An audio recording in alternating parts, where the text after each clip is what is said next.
Polemik harta warisan mendiang Mpok Alpa kembali mencuat setelah kisruh sang suami Aji Darmaji alias Idung dengan keluarga besar Mpok Alpa, kini Shirley, putri pertama almarhumah dari pernikahan yang sebelumnya, mendadak menghilang entah kemana.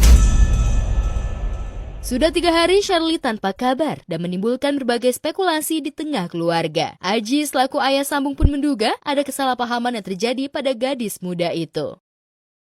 Ketidakhadiran Shirley ini pun membuat proses sidang permohonan penetapan ahli waris mendiang Mpok Alpa di Pengadilan Agama Jakarta terpaksa ditunda. Mengingat kehadiran Shirley begitu sangat penting, lantaran merupakan salah satu ahli waris yang sah dari almarhumah. Makanya nggak ada hujan nggak angin, tiba-tiba nih anak nggak ada kabar ya, nggak izin apa-apa. Tiba-tiba ini pergi gitu aja, handphonenya juga mati. Jadi status Shirley dalam persidangan ini adalah sebagai pemohon. Yang tadi kami bilang, kami beritahu, kami ulangi bahwa Shirley ini termasuk golongan ahli waris dari almarhum karena satu darah. Agak susah nih Shirley ini dihubungi. Padahal Pak Haji ini sangat-sangat memperjuangkan Shirley. Takutnya khawatir karena usianya masih muda. Labil. Iya, satu dia labil, kedua ada informasi-informasi yang dia sebetulnya nggak paham. Kalau gue sih nggak tahu tanda kutip ya, gimana sih kalau kita biasa datang terus nggak datang tanda kutip, karena aku belum tahu permasalahannya kayak apa. Menghilangnya Shirley secara tiba-tiba ini pun membuat Aji khawatir. Aji menduga jika Shirley mendapatkan pengaruh dari pihak luar dan termakan hasutan. Menerima informasi yang tidak utuh atau justru keliru mengenai proses hukum yang tengah dijalankan oleh Aji hingga membuat Shirley enggan hadir. Apalagi melihat usia Shirley masih sangat labil dan telah mengetahui agenda sidang akan digelar kemarin. Saat ini ya dia belum pernah ngelakuin hal kayak gini nih, nggak pulang kayak gitu. Nggak pernah dilakuin, kayak nggak pulang dari satu malam tuh, nggak pernah dilakuin kayak gitu. Makanya saya tiba-tiba saya bingung kayak gitu kan, kenapa kok nggak ada kabar kayak gitu kan, namanya anak perempuan ya kita khawatir juga ya. Karena ini kan hanya sifatnya permohonan, bukan gugatan waris gitu ya. Di loudspeaker boleh Pak? Ringin apa calling? Berdering nggak berdering? Kasih lihat Kamera. Sini. Oh nyambung. Kan nyambung kan? Iya berdering. Angkat telepon dulu apa aja mau curhat apa gimana? Ada WhatsApp nggak, Mabana? Nggak ada, aku belum Terakhir WhatsApp kapan? Aji mengatakan selama ini hubungan keduanya baik-baik saja. Bahkan tidak ada penolakan dari Shirley dan juga tidak ada tanda-tanda pertengkaran. Tapi entah mengapa, Shirley mendadak pergi tanpa izin dan tak dapat dihubungi. Ponselnya juga tidak aktif. Nggak izin apa-apa. Tiba-tiba ini pergi gitu aja, handphonenya juga mati. Belum tahu, karena kan saya belum ketemu nih sama anaknya. Belum tahu kenapa, nanti bakalan saya tanya si kakak Shirley-nya kenapa kita perlu di hari ini, dianya nggak ada kayak gitu kan. Nggak enak nih sama bapak-bapak ini kan, sibuk nih.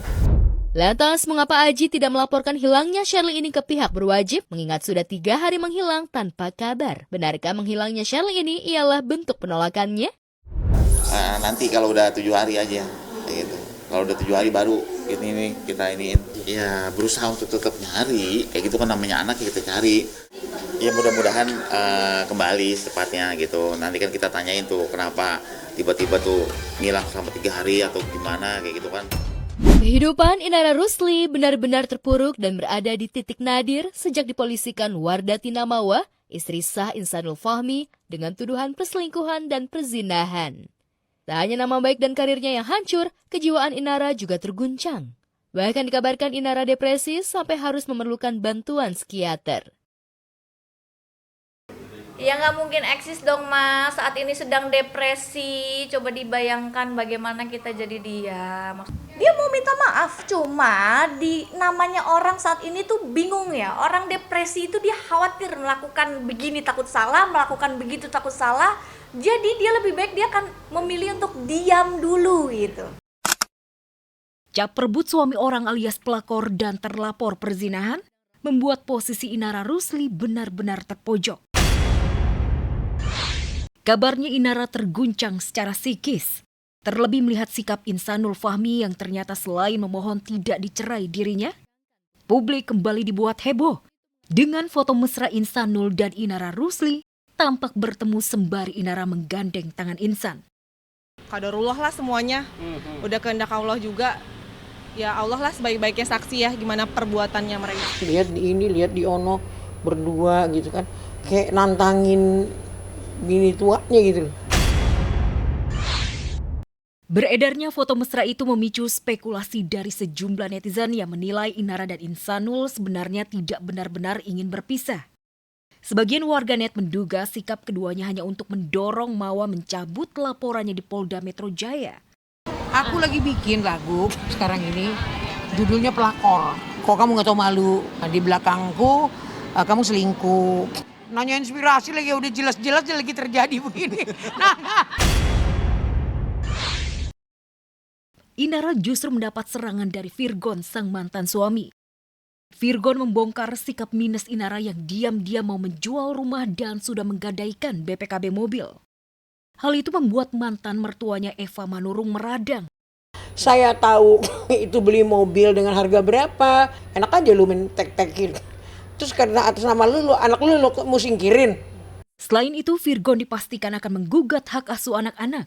Oh itu udah pasti, karena sudah memberi contoh yang gak baik. Belum lama berstatus duda, Na Daehun sudah dilirik Fujian. Kehadiran Daehun ke kediaman Fuji membuatnya terkesima.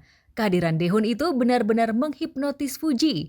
Putri bungsu Haji Faisal itu sama sekali tak berkedip ketika opa Korea itu mengajaknya untuk kolaps. Lantas benarkah usai bolak-balik disakiti pria lajang, Fuji kepincut duda anak 3. Bercerai dari Julia Prastini seperti membuat Daehun terlepas dari beban. Wajahnya yang sempat datar tanpa ekspresi saat menghadapi perceraian karena diselingkuhi wanita yang karib disapa Jule, kini begitu lepas ketika bersama Fuji. Meski baru pertama kali bertemu, namun Fuji dan Daehun seperti memiliki chemistry. Bahkan gombalan Fuji saat collab membuat Daehun salah tingkah. Wajah Daehun memerah dan akhirnya keduanya pun saling lempar gombalan yang bikin suasana jadi riuh. Lantas benarkah Fuji benar-benar terkesima dengan Daehun sejak pandangan pertama? Lantas bagaimana dengan Daehun? Benarkah Daehun sudah mulai move on dan siap membuka hati untuk wanita baru? Saya berharap terbaik sih.